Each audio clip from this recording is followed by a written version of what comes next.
He says, "Prefiero morir de pie que vivir en rodillas." Basically, it means I would prefer to die standing than to live on my knees. Honestly, I did think that it was October the 1st. If I'm talking weird, that's because it's stretching out my mouth. But, okay. Wait, wasn't Hispanic Heritage Month September? September 15th through October 15th. So I did honestly think that it was September 1st through October 1st. So we discussed, are we going to have the show? When I saw that it actually extends until October the 15th, I was like, perfect. So I figured, I said, we'll cover the holiday, I guess that's what you want to call it. But I feel disappointed in myself that I did not know that it ran until October the 15th. So I do apologize for that. I can also admit that I am happily and proud to be born in El Paso, Texas. My parents are from Mexico, and I don't know a lick of Spanish. And I'm disappointed with that. So that's pretty disappointing. But at least I can admit it because my family's fluent. My wife and family's fluent, and I do take pride in being Hispanic. I do love our culture. I've been to Mexico a million times. I have family that lives in Mexico. Go visit them. I don't know what happened. I wish I would have learned the language and been able to speak the language. I know the culture. I know what's about it, but I don't know what happened to me. So where were you raised? Mostly in El Paso. That's why I was laughing, because earlier James mentioned that he was from Mexico, and I said, what part? Oh, cool, Brownsville. I lived in Brownsville, and it didn't help me much. But James honestly might be the most Mexican person in this room. He probably is. And I'm disappointed. I genuinely am disappointed. I attended. James. Huh? Okay. I attended Catholic school that was predominantly... Okay, so that's when you know you have issues with your friends, when you mention that you actually attended a Catholic school and he just spits up his whole drink. That's worse than Michael last time. I actually have a soul, Jonathan. Thank you. Golly. I'm so sorry. Yo tengo Jesucristo dentro de mí. Man. That was kind of tough. I mentioned that I attended a Catholic school that was predominantly Hispanic, and you still didn't learn Spanish? They didn't teach you Spanish? What's bad is that every Friday morning at 8 a.m. we didn't have a first period. This was 7th and 8th grade. Is he choking, or is he just... I mean, good for him. I mean, bless him. Do you know how to do every opportunity to be Hispanic. You know that's going to stay on you the rest of the show, so good for you. Every opportunity. Yeah. No, so Alex used to have like this customer service job that he did on the side, and we'd hear him. Alex had this like customer service job that he did on the side, and we'd hear him out in his office outside the gym. And everybody sent the Spanish-speaking customers to him just because of his name, Alejandro. And all I heard all day was, please hold for Spanish translation. Boop. Well, please hold for Spanish translation. Boop. I mean, when I interviewed, obviously they asked if I was bilingual, and I said yes, so I can get incentive pay. But I also knew of a bilingual line that I could utilize, and they never figured it out. So... that's what happened. But, I mean, that's why I am literally ashamed of it. I feel embarrassed. I wish I would have known Spanish. My brother speaks fluent. My mom and dad, I don't know what happened. My mom says that I just did not want to pick it up. They spoke to me. And I understand everything. But I just did not want to speak it. But I also feel comfortable. If you drop me off in the middle of Mexico, I'll survive. They will eventually figure out that I am not fluent, but I could survive. I could survive. I don't think it's about survival, knowing Spanish in a Spanish-speaking country. If you get dropped off in the middle of Mexico, of course you want to know. Well, yeah, but it's not about survival. No, but they can tell the dialect. They can tell the lingo.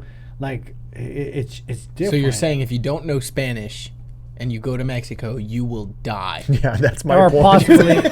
Or possibly get kidnapped. Yes. Kidnapped? Well, that for sure. Kidnapped. In English, that's kidnapped. I'm pretty sure Kidnapped. Mexico is actually on the list of countries that I'm not allowed to go to without approval from my chain of command. Are you serious? Me too. It's my wife. You can go to freaking Siberia or wherever you went to and what? No, you're lying. But are you for real? Yeah, there's like they've got green, yellow, and red or something countries, and based on that, you have to inform or get approval prior to going to certain countries. Well, so much for me not having my So- destination wedding in Cancun because I was going to ask you to be one of my chambalans. Well, that's for a quinceañera. Never mind. Groomsmen. You're turning 15. Yeah. It's my celebration of life. It's It's my celebration of life. It's your 15th birthday, and you're going to be in college. Yep. He's celebrating his 15th decade. Oof. But are you serious? You have to have approval just to go to Mexico? Wow. Mhm. I mean, I think the connections that we've made, and obviously the Hispanic Heritage Month does not just celebrate Mexico. It's Right. all the Hispanic-speaking countries. Started on September 15th. That's where it started. 5 of the 5 countries is what basically got their independence. From El Salvador. Oh my God, you're gonna help me on this because hey, I sent you on the information earlier. We studied this. Those other countries: Guatemala, Nicaragua, So- some of the other ones, and then Mexico was on September 16th, and Puerto Rico was September 15th also. So in 1968, they initiated into a week-long event, and then President Reagan in '86, if I'm not mistaken, made it into a whole month. So it's just a celebration and the appreciation of what the Hispanic culture has brought to America. And obviously nowadays, everything that you can see online or videos or whatnot, we still embrace a lot of the Hispanic cultures. I mean, mostly every major city you go to, if you go there for the first time and you say, hey, where can I get the best Mexican food, tacos? I mean, there's a part of it, and that's because of the evolution. Now, we're definitely not going to get into the whole political side of what goes on now, because I still believe that I love my country, but I also am going to say that you got to get here the right way. So we'll leave it at that. But I'm proud of our culture. So I have a green I card. have no idea Yeah. what script you're following right now. I don't even know what to respond to. Yes. But I will start with this. So when it comes to like Mexican food, for instance, because I know you know about Mexico in particular. When it comes to Mexican food, how close is our Texas version, our Tex-Mex or whatever you want to call it, to actual legit Mexican food? Percentage-wise, give me a percentage-wise. Give me, say, 0 to 100%. 0% to 100% is typically the range. That's too high of a that's too high of a rating. I know that's why I was about 0 to say to 5%. 0 Is to that 5%, easier? or 0. Can we have a like a pain tolerance level of like 1 to 5, or let's say 1 to What? 5, because it's painful to see what they claim to be Mexican food and it's not. You know, coincidentally, like stuff like nachos, there's not very many places you go to Mexico and order nachos, and most people are like, "Oh, I love Mexican food. Nachos are the best." Tacos, we don't do crunchy tacos. Most of the time, they're going to be fried or they're going to be, typical corn tortillas. But food-wise, it's a lot different. But then I think mostly every other culture does about the same thing. I mean, German food, we automatically just think that y'all eat nothing but Sauerkraut. yeah. Oh, my wife loves And sauerkraut. bratwurst. We gotta take her, yeah. But that's the same thing. So that's why I was like, that's something that we can all educate ourselves and just have kind of fun with it. Did you know Taco Bell was rated #1 Mexican food restaurant? I actually wanted to pick up Taco Bell before I got here, but I couldn't find one that was close to me. Taco Definitely Bell I'd say. is one of those. It's like I went to Jack in the Box this morning and got 4 tacos. Are they Mexican tacos? No. Still underrated though, for what they are. Hey, but the real thing about it is the fact that it's not just Mexican tacos, Mexican food, Salvadorian tacos, Salvadorian tamales. I mean, there's So I forgot what year that they actually incorporated all of that into one. You're about to spit it out too. You said we were going to talk about Mexican food tonight. Mexican, what? Or you were going to bring Mexican food or something. James did not eat coming here because he thought you were bringing food. He brought it, and he just mouthed to me, "I'm so hungry." I gave him my nachos. I actually went to go. 12 chips. Well, it's not my fault how many chips they put in there. He mentioned that, and I was actually looking for Taco Bell, which I would have picked up a couple of tacos. I would have shared with him, but all I could find was this other drive-through fast food Mexican place, and then I gave him my nachos, which I just said earlier that it's not a typical Mexican food. But So when we were planning this episode, one of the things we were joking about doing is bringing sombreros and wearing them on the show. And Alex was like, "That's not a real thing. That's just like a what would you call it?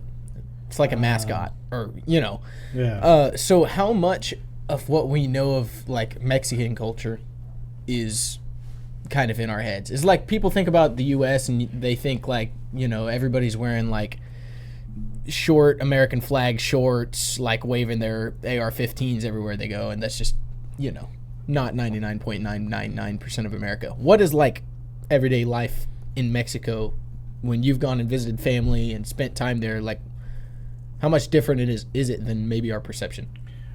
Honestly, probably growing up in El Paso, we were on the border of war. What are y'all? Are y'all looking at my mustache? You guys are horrible. He asked what everyday life is in Mexico. You start off this sentence, well, in El Paso. So you haven't spent that much time in Mexico? Is that what you're saying? What I'm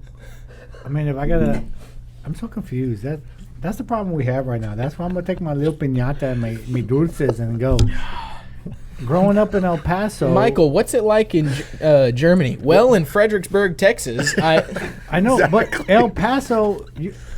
Wait, pull up your map. Can somebody pull up a map for Jonathan and show him where El Paso is? It is on the west side of Texas, way out in the. Still in America. Still in Texas. That can be debatable. You told James he did not live in Mexico because he was just on the border. Oh, no. Same thing. No, Brownsville and Harlingen are nothing compared to El Paso. Nope. And if anybody out there is from the totally not the same. The Rio Grande Valley. No, it's not the same. Less Hispanic than El Paso, Texas. No way. Why am I even arguing with a Anglo-Saxon about this? You're American too.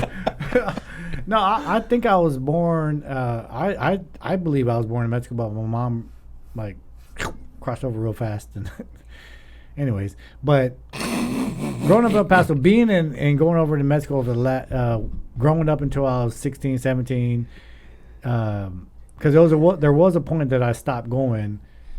It's totally different. Social media has made it totally different. I mean, just the livings have made it totally different. And now you go back, it's more modernized. Mexico just recently became United States biggest importer. It used to be like China, now it's Mexico. So they become more modernized. You go down there, there's Wendy's, there's Jack in the Box, there's McDonald's, and it's weird to me because growing up it wasn't like that. So with those restaurants, do they tailor some of their menu Food, yes, to the locals? Yes, because like the hamburgers and Whataburger, they do them with jamon. They have ham. Whataburger in Mexico? Yeah. Now that is Tex-Mex. Yeah. Oh, yeah. But That is what I'm talking about. But they do it. They make the burgers with jamon or ham and cheese and avocado, like put in there. So it's a hamburguesa, which is a Mexican hamburger, but they sell it like that. And one of the few times that I went down to Mexico, we'll go there, order the burgers, and come back, and you're sitting there, and you're like, oh, dang, it has avocado, it has the ham, cheese, jalapeno slices if you ask for it, then they'll have that. Are you trying to prove the fact that you're more Mexican than me when you are legitimately white? I'm so confused. You don't have a mustache like this. You know how long it took me to grow this? So I'm asking this so out of ignorance, but why do we group all Yes. Hispanic cultures together into one group / one celebration, whatever, when they are Totally different. completely different places. Totally different countries. The language is different. A lot of the dialect can be the same, but it is different. It Why would they just do be that? weird for us to have a European Heritage Month. Like, Because there's tons of European countries that are completely Right. different in culture and But we should have one. because statistically, the larger percent of legal immigrants that are here that are Hispanic are from Mexico. So I would think, and then I would assume that it would be more geared to that. But I know we do have a large population of El Salvadorians, Cubans, Nicaraguans, Guatemalans. Like, I understand that. Puerto Ricans, Costa Peruvian. Ricans, yeah. But so that like if we're celebrating Hispanic heritage, but that is so vast and has completely different cultures encapsulated inside of it, why not just American History Month and encapsulate everybody? yeah, I agree. You know, No, I definitely agree with that. Or even the fact that since the largest population is from Mexico, you can have the Mexican Heritage Month, but they changed it. I think in the 1980 something, where they changed the Mexican term to Hispanic to be able to incorporate it, and that's been a touchy subject for a lot of Mexican-born advocates that say no, like. Even when they started changing on job applications, are you Mexican American or are you Hispanic? Some people that would rather put down, if they had the option, if it was Hispanic or white or black or Asian or other, a lot of Mexican-born nationals would prefer to put other because they're like, no, I'm not Hispanic. I'm not part of Cuba. I'm not part of El Salvador. And that, I mean, I don't know the legality behind it, but that came up because when I started working and applying for jobs, it said Mexican American, and they had a breakdown. So I was like, oh, that's easy. Now, honestly, if for the side job that you happen to call me out on, when that came across, I was like, oh, I'm putting other because I don't consider myself Hispanic. I consider myself a Mexican American. But wait, what we're year- putting on a whole show for you in Hispanic Heritage Month, and you don't even consider yourself Hispanic? We're changing it to Mexican Heritage Day. October the Today. 2nd is Hispanic Heritage Day. Dia de las Fuertes. We're going to make it our thing. Day of the Strong. That's why I brought on my favorite Mexican candy. Well, I can't bring you Puerto Rican candy. I'm not Puerto Rican. You brought us American candy? Definitely not American. You're American. candy. Mexican American. Mexican American. But that's what makes it. But then I was more impressed by just Wait, but are you Mexican American? Because where were you born? born in El Paso, Texas. Way American, closer. baby. Yeah. Well, I put American, yeah. But no, what? Why do they ask for that on like applications? For diversity hire kind of thing, or yeah, or like when I go to the doctor, why do I have to put that I'm a white guy? Yeah, what does that I have agree anything with to do with my health? You know what I mean? Yeah, what Just do you an put odd being question. German? Well, if it's Caucasian, I put Caucasian. If it's white, I put white. They don't give me an option for German Why don't you put other? because I'm white or I'm Caucasian. Why would I put other when my options are Who already was there? it that like But publicly? you were born in Germany. But it didn't ask if I was American. It asked if I was white Yeah, or Caucasian. ethnicity and nationality are two Yeah. different things. But who was it? Was it Elizabeth Warren who like was talking Pocahontas? about how she was indigenous or whatever for the longest time, and then came out she was like 128th or something just outrageous. Yeah, that was her. But I mean, like, aren't we all basically just mutts? I mean, Yeah, we're a mixture of everything. But I thought it was more interesting for the fact that one, we can talk about it, we can celebrate it. Plus, y'all did me a favor because I think it's I love, like I said, I love the culture of it. I love what we stand for. I love my background. I stand united. I love his Mexican American culture. I love my American culture, and being able to share it, it's always been fun for me. And especially one interesting tidbit. that I never actually looked into was those that came from Mexico to actually join the American forces. And something I thought about you earlier was I was curious to see if there was any Medal of Honor winners, and there've been quite a few Hispanic or Mexican born that had joined the military in order to help fight for America. And that's what I think that's the most prideful thing that you have to take a look into, is the fact that, you know, they came over and they appreciated what we're offering, and, you know, they did their due diligence and did my mustache is holding my lips back, so it's not letting me talk. But so one local one I found, he was in the Army from San Antonio, Medal of Honor, and during World War II. And it's like, I wonder if people understand or appreciate that. We understand that our country, I don't agree with the term, what's it called when they say that all the races are mixed together? Melting pot? Yes. I don't agree with a melting pot, because if they say it's a melting pot, that means that you have to adapt and melt into what I'm about, or he has to. I look at it more of like a salad bowl. Like, there's croutons, there's tomatoes, there's lettuce, there's kale. We're all different, but we can all be in the same thing. Melting pot is trying to put us all together and make us come united in the fact that we have to forget about where we come from. So, and you look at a lot of newer age psychologists, sociologists, that melting pot term is it's not good. We're all different. I'm a crouton. He's for sure a flake. You're a tomato. I don't know what kind of flakes you have in your salad, but yeah. But anyways, so being able to see. You want to get more specific on like what types of foods end up in the salad? Croutons, how it correlates to different nationalities? Crouton. Wait, you want me to name each one? I don't know. Just curious your take. Crouton salad. I mean, crouton, lettuce, kale, tomatoes, dressing. Wait, who does this represent? Oh man, a lot of it. El Paso.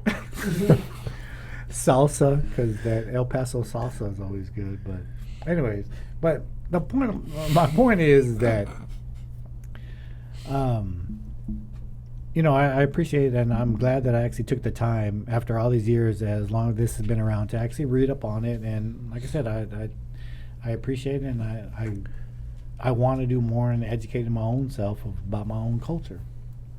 So do you receive Christmas presents on Christmas Day or in January?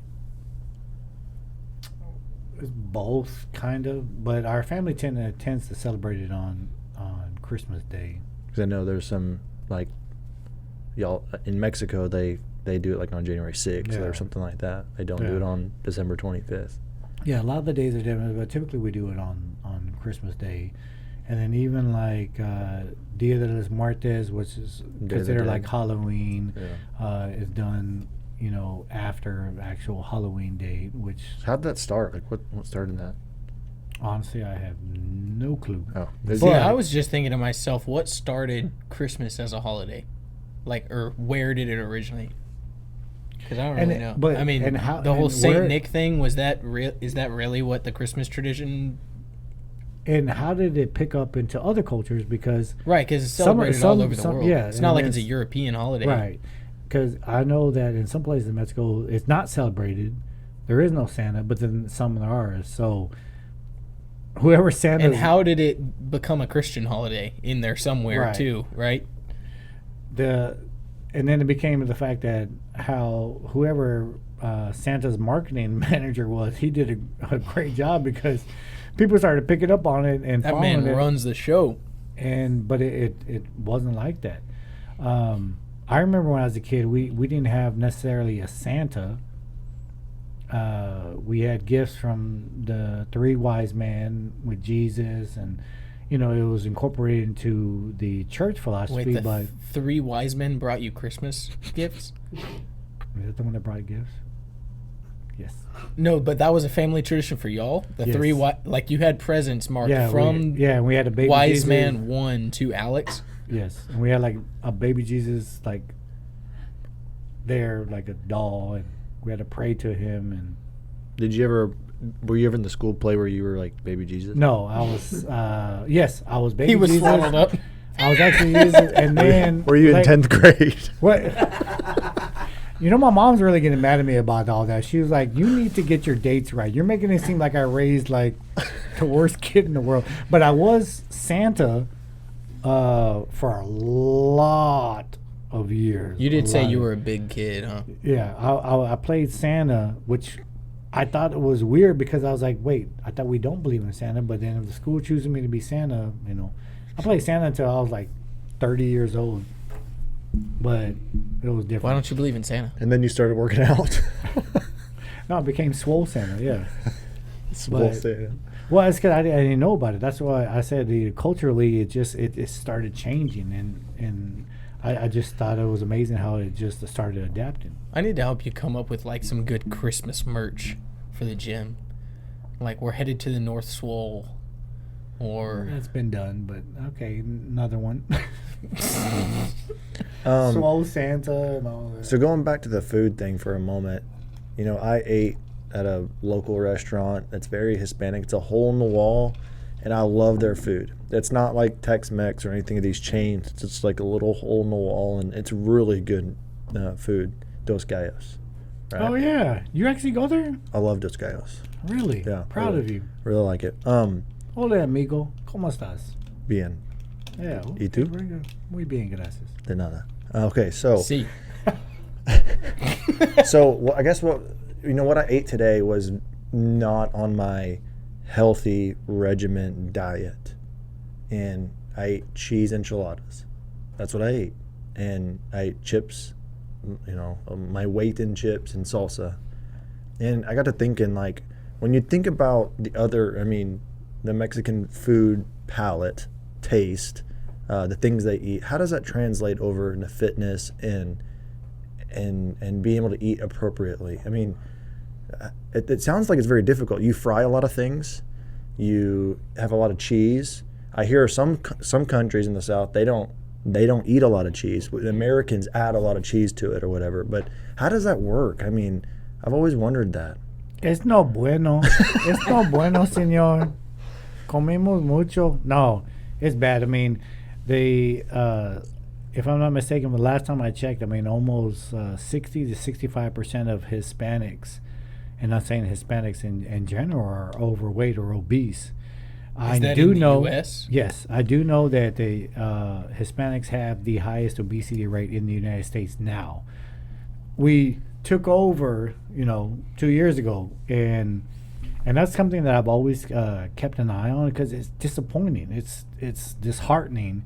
But so much of the culture is food. Yeah. Like the Mexican families that I've spent time with, I mean, when you go and eat with them, there is just food on food on food. Yeah. And it just keeps coming, but that's their thing. They don't want you to leave hungry. But that's what gets me so worked up is that we also have a tendency to have one of the largest perception of one of the hardest working, construction, labor. That's not something that we're making fun of or joking about. That's like a proven thing. I mean, our culture and our nationality has been known to be more prominent in landscaping, concrete, street work, and it's very labor work. But we still have that. I mean, you burn so many calories. I still wonder every day, what can I do to make a difference or make it a change on how we can change that perception? But I mean, I have zero answer. I don't know, because I know for a fact that we have the highest obesity rate. We're about to take over the highest high blood pressure, cholesterol levels, but we also have the highest percentage of labor workers in America. And you would think that we burn calories. So it was like, how much calories do you have to consume outside or after you get off of work to be able to put back what you burned off during the day? Mm-hmm. I mean, you probably know more than I do being out there on the field, from construction. I mean, you've done it. How many calories you burn?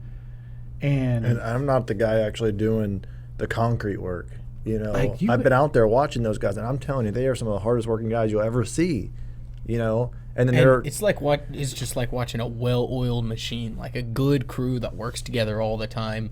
I mean, he knows what he needs before he even gets there. And I mean, you're just watching move. It's like watching a colony of ants. I mean, just people moving and things getting done, and they don't stop. You know, I've wondered kind of the same thing with some of the friends I've talked to who struggle with weight, and I watch how they work and work. But then you go to their house, and I'm telling you, it's like it's a food culture, and America's the same way. It's just in general, but these people know how to cook, and when you're married to somebody who really knows how to cook, it just makes it that much harder on you, I guess. I mean that's the thing about it is trying to break that culture and try to understand and making the smarter food choices, but then trying to change up what the typical way of cooking. I mean, it goes on in my own household, with my wife, and even as making tortillas or just making food, how much oil you put in there, how much butter, how much lard, like for the taste and the flavor. And it's hard to break it, but I mean, it gets disappointing. But is that a lot of the reason your wife's cooking gets disappointing? No, it's disappointing the fact that we eat that much. Saved it. Do you think that's a lot of the reason for like that statistic you brought up as far as, sorry, let me get on my mic, as far as obesity and everything goes, is how much fat in general is in the food? Yeah. Just that's got to skyrocket the amount of calories involved. I mean, if you think about it, what our typical basis of it is going to be a protein, which is going to be some type of meat, and our carb source obviously going to be rice, and then the beans and tortillas. I mean, we don't eat a lot of chips. Like, we're not. But then injected into all of that is the way oils and the butters and the like that. Right. Because I remember one of my favorite snacks as a kid growing up was just butter and tortillas. Like, my mom would make some homemade tortillas, and we would rub and you're saying butter on it. Tortilla or tortilla, or you just he's just a little softer on his T there. Okay. Tortilla.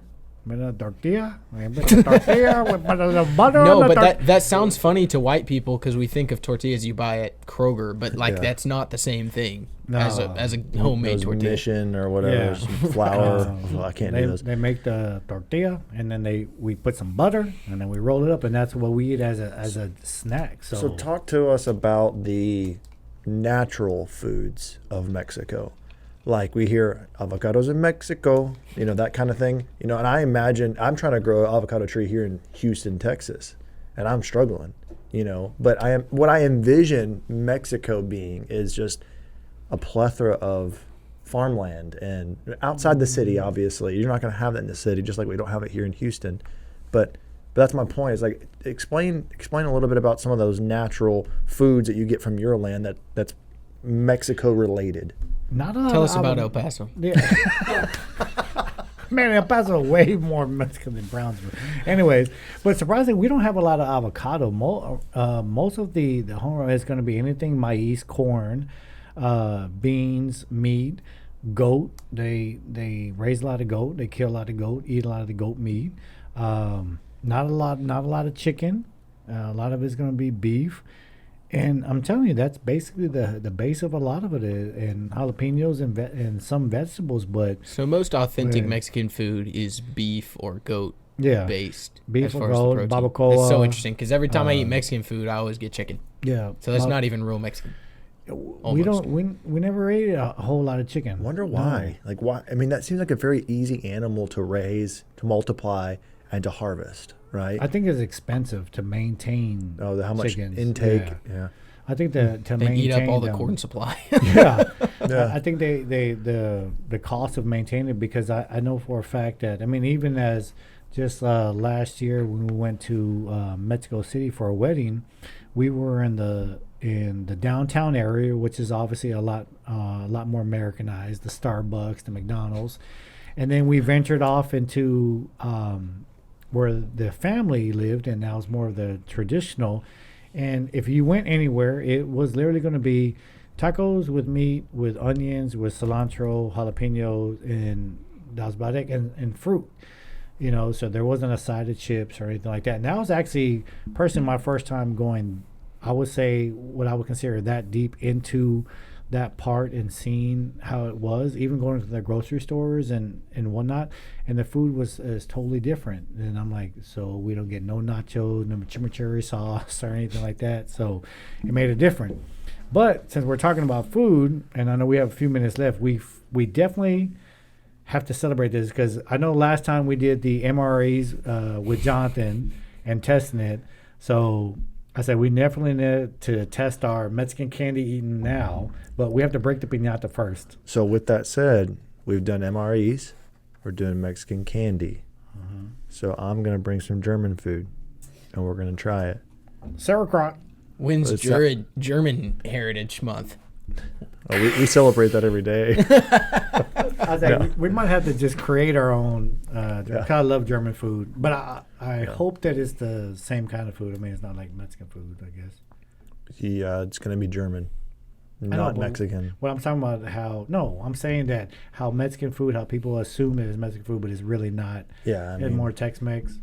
I mean, there's no bootleg German food. German Mex or German Tex German. Next time James can bring some of his native Brownsville food.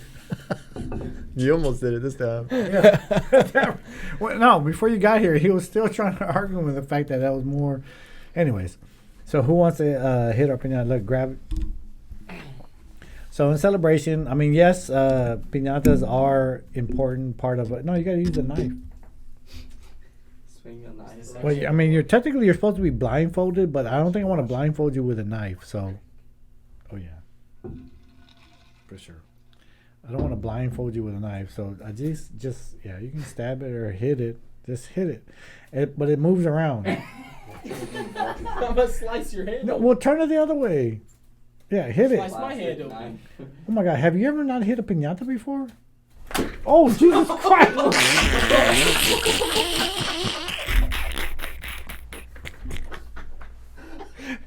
Mi perro, mi perro.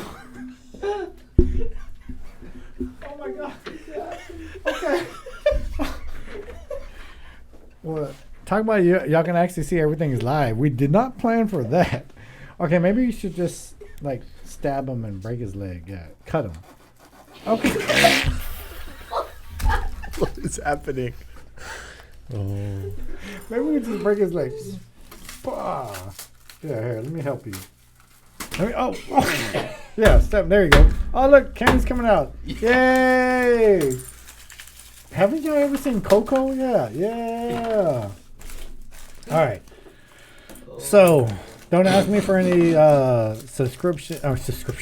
description of each one. So, what do you want to try? Oh, so these are my favorite. These are probably the highest protein ones. So, have you ever had these? Or maspans? So, everybody knows that maspans are one of my favorites. Everyone knows. What do you want to try, James? Do you want something fruity? Do you want something peanut buttery? Fruity. Here you go. Here, catch the. You have to have a knife. Oh, good. Here. Gosh, I can't get it. You gotta try. So, chocolate covered marshmallows. So those are. These are good. What is the pink part of this? You like that one? So Michael tried the maspan, which are one of my favorites. It's salmon is the pink stuff. Salmon paste.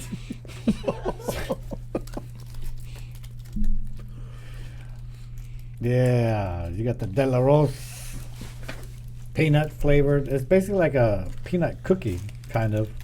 I'm gonna give that a 2. Oh, a 2. Out of. My daughter likes those, but I'm not a fan. But you have to try these. Look, so we try to take our own version of like Nugs. Nug. It's like our own version of whatchamacallit. What's the one with caramel and peanuts? Payday. Snickers. Sneakers. Yes. Hey, try one of these, James. You'll like this one. I can't even open the first one. Oh, You Jesus. probably say Tootsie Roll, don't you? Tootsie Roll. Oh my god. I'd like to do Tootsie Roll. So these have a lot of protein, and let's see. Oh man. Yeah, they're pretty messy. Is this pudding? This looks like pudding.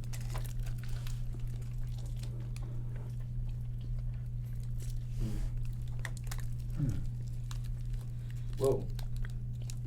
that? Pretty good. At 3. It's higher than I gave it. What, that one? He gave it a 3. This no, one? no, the fudge. The stuff. paste. Wait, what are these? The salmon What did you paste. say these were? Oh yeah, I gotta try this though. It's the paleta. Look how happy the paleta looks. What It's is a the covered little round one? marshmallow. So we gotta take a piece of it. You gotta try this one. Might be a little bit dry. Yeah, they definitely a little How dry. do you open? So one thing I've always been curious about, because I love traveling, Here, try that. is I've always wanted to somehow meet someone in different locations that could show me like what everyday life, what people actually do for fun, not the That's not touristy bad. stuff, right? Like I took a trip to Mexico, but it was on a cruise. I showed up and saw the tour guides, and we spent time on the beaches. That was pretty That good. beef jerky? What? There's a hair on it. Look at that. But it makes me wonder, like they're putting on a show for tourists, right? But what's Yeah. everyday like for them actually like? And past the beaches, like into normal rural Mexico, right? But I'm never gonna experience that unless I just know somebody out there, right? So, how does a normal person go about trying to spend time in and actually get to know cultures past the tourist front? You know what I mean? Well, most of it, there's actually tourist groups of locals that if you go, they'll help you kind of take you around and kind of show you because. I mean, I don't care what anybody says. I still think to this day, if you don't know someone who's fluent in the language, or you're just highly intelligent in the aspect of knowing your surroundings and be able to know how to adapt, I would never go somewhere that is not a very tourist town. We flew into Mexico. We were in Mexico a few months ago, and we drove to another city. And even at that point, I felt uncomfortable because I felt like they all knew that I was not a local. And I think the language barrier and everything Man, just makes it imagine different. how I'd feel. Yeah, no, totally different. Goodness. It's different. But do you think that's because you kind of have a Hispanic look, and they think they look at you and you're like one of them, but an outsider. Right. Where if he went, he is obviously a white guy, so they're not as. No, there'll be even. I think there might even be even more You think? to try to see what if he wants. If he goes somewhere where it's like kind of a tourist, but it's not a known town, they're gonna want to know what he's gonna buy, how much money he has. They're gonna try to sell something, and what I'm surprised about having this last time I've gone is that a lot of the locals have learned a lot of very small English and being able to like, oh come on, you buy this, you buy, and it's so crazy to me because before it just wasn't like that. So Well, and then the average white guy who shows up doesn't know how to communicate no, so then they end up basically getting pressured into buying stuff and whatever. I saw that a lot. I mean, people in touristy areas will hustle you. I mean, Right. there was a guy I got to know on the cruise. We had he was at like the same dinner table or whatever that we were at. Talked to him every night, and one day he was like, I got hustled today. I was like, what happened? He said there was this really cool like statue figure of a cartoon character that I like, but it was listed for like $90. He said, nah, I'm not doing that. And the guy hustled him, and he just kept saying no. He finally got it down to like $45. He said, man, I got this half price. He went to the very next store and it was on the shelf for $20. Yep. You know, so that's just, they're trying to sell to you, and they know just enough English to make you feel uncomfortable with saying anything but yes, because you can't really explain yourself, right? So, And I mean, obviously, we know that can happen in any country, but I do see that being that it's closer to the border, it has changed a little bit. Even the quality of some of the stuff you would buy before, it would have I would honestly say, a little bit higher quality, and it's just definitely not the same. But I did want to share this. This was the last one we had. So crazy enough that there's these Japanese peanuts that are very popular in Mexico. They're called cacahuates. So they're actually called japones. They're actually Japanese peanuts. I'd be curious to see if you guys have ever tried anything like this. Do they have those in El Paso? They have them everywhere in Mexico, but El Paso is Mexico. I mean, for sure. So those are cacahuates. It's a little bit harder to crunch, but it's. Hold on, James. I'm gonna do try some.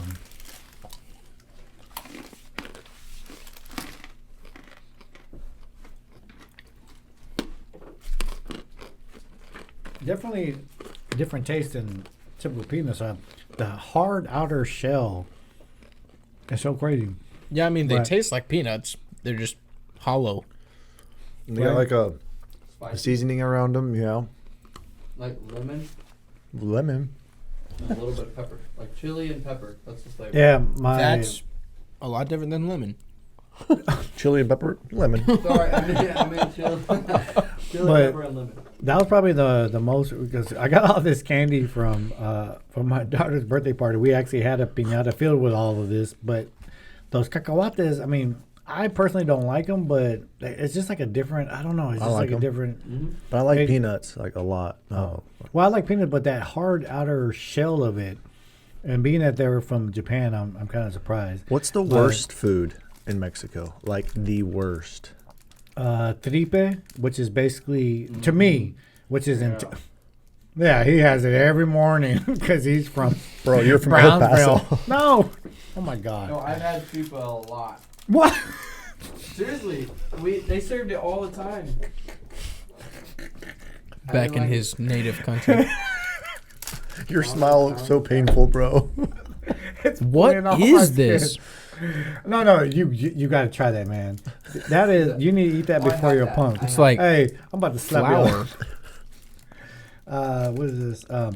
Anyways, tripa is basically intestines of a Yeah. cow, and when they clean it, oh my God, it smells disgusting. They have to clean the whole inside. Sounds They, about they right. get a water, flush all the water. That just eat the whole thing. Drugs? It's Sniff good. it. It's a brittle.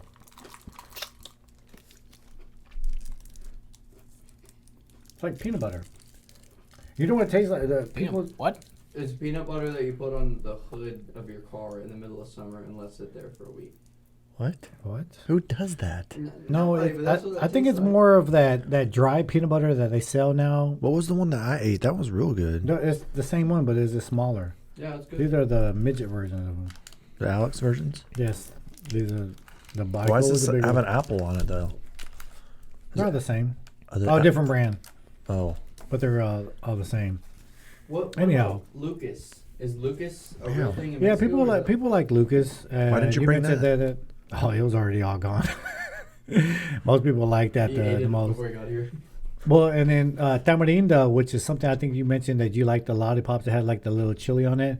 My daughter's allergic to it, so it's weird. There's a lot of people that's allergic to it, so we never buy that. But it's pretty good though too, because that's the one they kind of put on the outside of drinks and stuff like that. So, which one was your favorite, Michael? You ate a lot. You are for sure diabetic. I like this the most. Yeah, mine But too. then I like this. This was good. But this was like a Dubelan.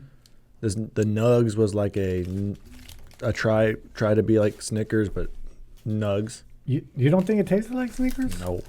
Really? And then the marshmallow thing was my least favorite. Yeah, that wasn't the best. Kind of a stale pretzel with fluff. You didn't try any of the lollipops. I thought this Johnson? tasted like Snickers. Yeah, I thought. I'm not a Snickers fan, so I wasn't a fan of it, but it tasted like Snickers to me. The marshmallow thing, Good. that was probably my favorite one. So, what about the peanut butter one? That was something. What about the salmon paste?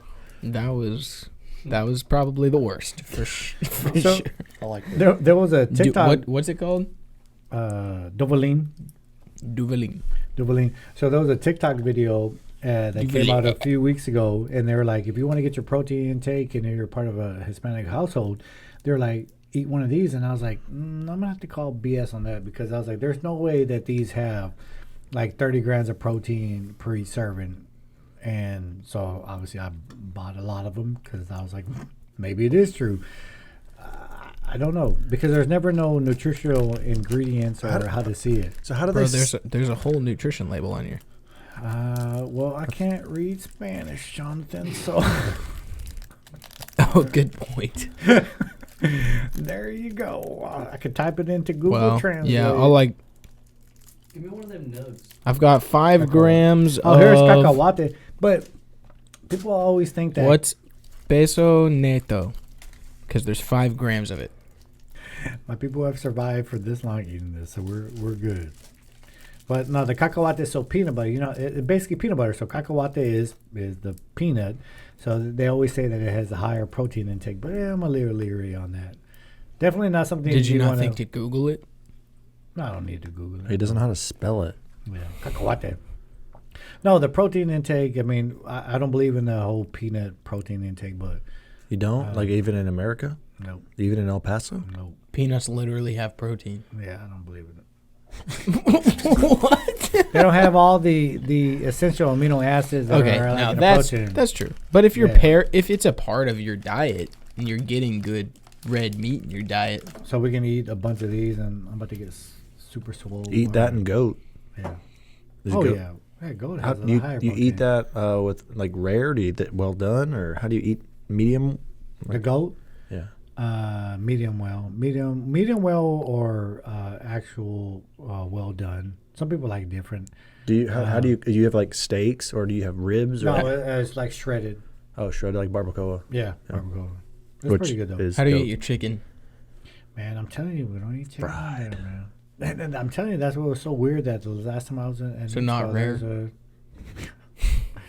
No, I had somebody try to barbecue me some chicken and be like, hey, man, I know you're healthy and stuff, so I left it a little pink for you. I was like, thanks, bud. I was like, he's never eaten chicken before. That actually happened at a family barbecue. Everybody was eating all this ribs and barbacoa and goat and carne asada and all this, and he And you assumed had because I raw was healthy. chicken. He assumed because I was the healthy one there that he was gonna make me chicken. He goes, "Hey man, I got you some chicken, man." He goes, "So I got, oh, no, I appreciate it." So I got it and I cut it, and it was totally pink inside. And I look up, and he goes, "Hey, let me know how you like it. I left it a little pink for you, man, so you a little bit more tender." Hey man, appreciate it, man. Threw that sucker in the trash. So I finally did have to tell him because he was like a big barbecue guy. So I had to tell him like a few months later. We used to tailgate with him at Texans games. Go Texans! And I finally had to tell him, I was like, "Yo, man, that one time you made the chicken, you gave it raw." I was like, "You're trying to give me salmonella." And he was like, "Oh, for real?" He goes, "Oh, I usually don't eat chicken that much." Oh, I believe you. It's the leanest kind of protein you can have. So one thing I do appreciate about the Mexican culture is like, you know, when we have like the World Cup is going to be next year, the whole country kind of unites together. You know, and even at that same World Cup, you know what we're going to have in the United States? Not unity. True. And so one thing that I appreciate about some of those Southern American countries is even if it is once every 4 years, but there's an element, even in the construction industry, you know, there'll be a group of Mexicans and a group of Guatemalans that kind of stick to their own, but they're very loyal to their blood, you know, sure. and there's an element there that I wish Americans were that way. They're loyal to each other, but we have a lot of civil conflict. And something about Mexicans or Southern Americans, whatever country, they kind of stick to their own, and they're very loyal. They're very passionate about where they came from, how they got there, you know, and there's a level of that I wish America would embrace. You know, there's that unity that I wish we could embrace here. Even though we're a bunch of different things, but we're in America, one of the greatest countries on earth. Why don't we unite? But it's because of that freedom comes responsibility, and everyone thinks they get a voice so they can voice their opinion. And just be kind and love your neighbor, you know, and just I appreciate that about some of that Southern American, you know, culture. Well, I mean, I think it's the same thing with Germans. I mean, for your own thing, it is. Maybe it's because it's the appreciation of what we have and where we came from, and what we did not have and what we have now. I think they tend to realize that. So, So I was going to ask earlier, aside from your family, do you tend to attract more like Hispanic clients and that sort of Yeah. thing? Is your gym kind of an environment where I would Where say that's a so, higher because I think percentage? it's more comfortable if they can identify, being able to relate to them, being able to speak to them. I mean, I can't say how many over the last 15 years where I have them particularly tell me, well, you know how it is when we cook and when we eat and we don't know proper nutrition. We just don't. And I'm not talking about that rare 2% that are online, they're flexing their abs and I'm living healthy. You look at statistics. I'm always going to be a number person. What's the facts? facts don't care about your feelings? Facts don't care about your feelings. Like, if you're going to show me the percentages and the numbers of what we go through, then it's gonna be able. You can speak to it more. So when they do come in, they do tend to say more of, hey, well, you know how it is. We eat this and we have these kind of parties and we do this. So it's a challenge, and I'm trying one step at a time. I generally am. Do I have a interpersonal feeling and agenda to where I do feel more obligated to help the Hispanic culture? I do. I genuinely do, because like I said, I regret not knowing enough about my culture or my past and not speaking Spanish, but I am very proud of my culture and my heritage. I love my culture and love my heritage, and I wish we were different. I wish we weren't known as the 9-kid having overweight, sugar eating, fajita eating family. But that's the real deal. I mean, And there's that's what it is. positives and negatives to all of that. Well, and I guess part of the reason I was asking is there is that tendency, and I guess it's just human nature, and I don't think it's racism. I think it's people tend to spend time around people that they can relate to, and a lot of times that means certain subcultures tend to stick together or whatever. And the reason I say it's not racism necessarily or whatever, I can give you a perfect example. I spent some time in Chicago last year, went to a church out there. I was the only white person in the entire building. Enjoyed every single second of being there. Not 1 second did I feel like I was not welcome or I did not fit into the culture or whatever. That congregation is predominantly black. Is it because no other white people live in that area? I don't think so. But there still are just that human element of there's still a lot of separation. And I think it's separation between good people. And I don't even think it's ill-willed separation all the time. And so just my mind's been spinning on that recently. How can you bring completely different cultures of people, good-hearted people, together and still appreciate your culture, still appreciate where you came from, without that being an obstacle or a wall for you to cross and get to know somebody else and get to know where they came from and understand another experience? You know what I mean? Well, that's why I said earlier, that's why I generally believe that I don't like that melting pot term, because it blends us together. It makes us go in with each other's culture, as opposed to a salad bowl. Everybody has their own identity, but we're all still together. We're all embraced. We're all together. That's something that I learned a few years ago in one of the class I took, was that melting pot philosophy makes you just have to join in where we're all one culture, where we forget where we all came from, as opposed to a salad bowl where we all can be different, but we're all still together. You don't go and order a salad and only get a crouton. You don't go to a salad place and only get a tomato. You get the whole thing, and you adapt to it, you appreciate it. And I think that's what we need to do more of, like, be accepting of where we come from, but also be accepting of what's around you, even though you're different. Don't make yourself feel like you have to be, you hear it all the time. Why are you acting white? Why are you acting black? Why are you acting Hispanic? Like, you don't have to do that. Be your own person. Which, on that note, that's why I tend to lean more towards the melting pot analogy, because if I don't like a tomato in my salad, I'll remove a tomato. If I don't like onion, I'll remove an onion. And you start creating these little pockets. The whole point of a melting pot is so that not because we all become Americanized. That's not what America is. That's what they want it to be. No. I think you got it backwards. I don't think we're trying to turn people into America. I think America fits the mold of the people who come into it. Yeah. And so America as a whole, when you look at it, isn't going to be a white guy with a mullet running around with his ARs. It's going to be a blend of a lot of different various cultures. That doesn't take away from the individuality, but I don't think our culture is set by America. I think America's culture is set by The different pockets, cultures yeah. of people Right. who come into it, right? But if you melt an object and it comes into one, what does it become? What is it? So if you melt all But these all of different, we're Right. all going to have some America in our identity, But- right? what does it become? Well, that's what I'm saying. If you melt gold and silver and bronze, Right. does it all become gold? No. Does it What all is it- become bronze? Does it No. all become silver? No. So my point is, although that is one vessel, one unit, one thing, there are glimpses and pictures and No, but it's going to change into one particular color, though. It's going to change into one particular. I mean, I wouldn't even know the word to describe it, but it's gonna change into one thing. But we're not one. We're one united, as in a bowl, but we're all still different. We can still go together. I use salad because that's the only thing I could think of that would represent different things that can go together in one. Because I can't think of any other food group per se or anything that describes something that would Like a blend pizza. together.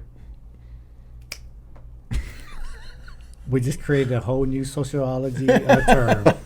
We need to become a pizza. You can be the cheese, you can be the pepperoni. You Well, and can I be think the intention that. of the melting pot thing is to fight against that term has been around for a long time. Yeah. Part of the point was to fight against the idea of segregation and the idea that, Mm-hmm. oh, well, we're all in the same bowl, but we can have our own separate pockets. Well, you're still going to have your culture you come from. That's part of who you are. But we can all interact together and become one America, right? We're all still going to make up a certain America soup. I like pizza better. I think the soup is good. I think we're going to do salad or pizza. We'll change it from now. I'm still on the melting pot though, We're because gonna, yes, Mike, we're going to change that. you start defining these elements and you start creating these hard lines, which I think is anti-American. But if you're in a bowl, so if you're that person that's taking out the tomato, then you're the issue. Then you don't belong in this bowl. Then, but that's what racism is. That's what people who have phobias of people or whatnot. So if you're in a bowl and you start going, I don't like tomatoes, I don't like lettuce, then you're the issue, not the people in the bowl. And I get that, but what I'm So- saying is, instead of all these different ingredients or whatever, and you're saying, okay, I can clearly identify them, and in these things, they're still their own thing in this one thing. But if they melt together, they will not be. They're each thing. They're going to be all blended together into one that you will not be This able is to why identify. analogies are dumb. yeah, It's called 'Cause hemo. y'all It's are called saying hem. the It's same called thing right It's called now. hemobolia. What is it? What? What was it? That word you taught me earlier. Hyperbole? Hyperbole. Because if you melt all these together, they will not look. Hey, wait. If you melt all these together, if you melt all these together, would this look like this? No. Would this look like this? No. Would this look like this? No.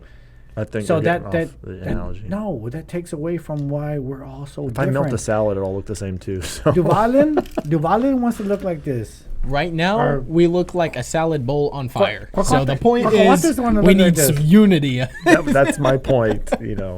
I'm going back to El Paso. Avocados in El Paso. I'm taking James with me. So with that, I'd like to finish off with one of my favorite quotes of one of a leader that I've actually done a lot of research and read on. He says, "Prefiero morir de pie que vivir en rodillos." Basically, it means I would prefer to die standing than to live on my knees. And I think that's I learned this phrase almost 20, 25 years ago, and it made me realize a lot of things. And for people out there listening, it's like, if you're going to go through hard times, and no matter what comes about you, you got to fight through. You're never going to give up and just fall to your knees. Die standing, and prefer to die standing than to live on your knees. So that's my last thing. Yeah, vámonos. Well, my last thing is I wanted to let you know that the first Mexican American held up the National Basketball Association trophy when Golden State won this last time. Oh, for real? I didn't The know first that. Mexican American to do it. I thought that was going to be me 30 years ago, but no.